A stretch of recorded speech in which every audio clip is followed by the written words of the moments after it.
তো লিখেছে যখন আমি আপনি দাঁড়াচ্ছি আল্লাহু আকবার, কোথায় দাঁড়াইলাম বলেন, কোথায় দাঁড়াইলাম? জায়নামাজ, তাই না? আচ্ছা, এখন কি করতে হয়? একটা জায়নামাজের দোয়া সবাই করি, ইন্নী ওয়াজহাতু ওয়াজহিয়া লিল্লাযী ফাতারাস সামাওয়াতি ওয়াল আরদি হানিফা ওয়া আনা মিনাল মুশরিকিন।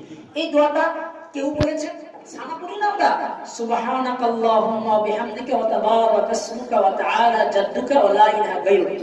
ফুকাহায়ে কেরাম বলেছেন সহিহ কথা হচ্ছে নামাজের আল্লাহু আকবার বলার পরে ওই যে সানাটা পড়লাম, এই সানার পরিবর্তেও কেউ কেউ ইন্নী ওয়াজহাতু ওয়াজহিয়া লিল্লাযী এটা পড়তেন, কিন্তু আলাদা নামাজের জায়নামাজের কোনো দোয়া নাই। এটাই সঠিক কথা। কেউ ওই দোয়াটা পড়তে বলছে সানায়, কেউ এটাও পড়তে বলছে। একটা বিষয় খেয়াল করবেন, এখন নামাজে কিভাবে মনোযোগ আনবো? ভিতরের অবস্থাতে একটা আছে যেটা খুশু বলা হয়, বাহিরেরটা কেমন মনোযোগ আনবো? তো নামাজে মনোযোগের ট্রিটমেন্ট ফুকাহায়ে কেরাম লিখেছেন। আমি যখন দাঁড়াচ্ছি, কোথায় দাঁড়াইলাম বলেন আমার সাথে, বলেন কোথায় দাঁড়াইলাম? সবাই একটু বলবেন, আপনাদের ফায়দার জন্য বলছি, কোথায় দাঁড়াইলাম?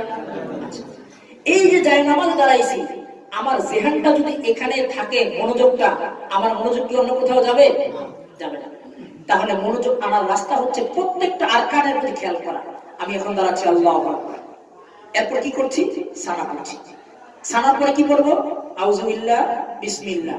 এই যে আমি পড়ছি, এই আয়াতগুলা, দোয়াগুলা, আদিয়াগুলা, দোয়ায়ে মাসনুনগুলা, প্রতি রুকুনে রুকুনে কোন কোন দোয়াগুলা পড়ছি, নিজের ব্রেনটাকে ওই মনোযোগ দিয়ে ওই দোয়ার ভিতরে নিবদ্ধ রাখা নামাজে মনোযোগ আসার অন্যতম একটা মাধ্যম। ওই দোয়াগুলোর দিকে খেয়াল করা, কোন দোয়া এখন করবো। 2 নাম্বার, এখন আমার হাতটা কোথায় আছে? আল্লাহু আকবার বলে কানের মধ্যে, লতির মধ্যে হাত তুলবো। এরপর বাঁধবো আমার নাভির উপরে, নাভির নিচে বা নাভির উপরে বাঁধলাম।